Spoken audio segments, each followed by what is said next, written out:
yarinya ne. In gidan wane ne a garin nan da ba za ta zo fada tana wucewa za ta zo fada ta gaisuwa ba. Zan kai rabe ana sai su. Za ka wani gidan muran su. Ye? Ka ce mai gani hana budurwa. An gaya miki namiji abin tausayi ne, a waje ne kike da mutunci, da kin shiga gida za ki fara gane Allah ɗaya ne. Baka da dama Ladi, ko tausaya musu ma baka yi? A cikin sakare ne sashasha. Wani mai kace ba. Kawai in mun je ki zira min ido, in ci nama ki ci nama. Kar ki daga.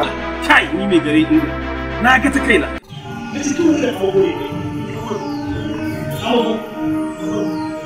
Jib da wannan bakar ɗabi'ar da ka ɗaukar maka.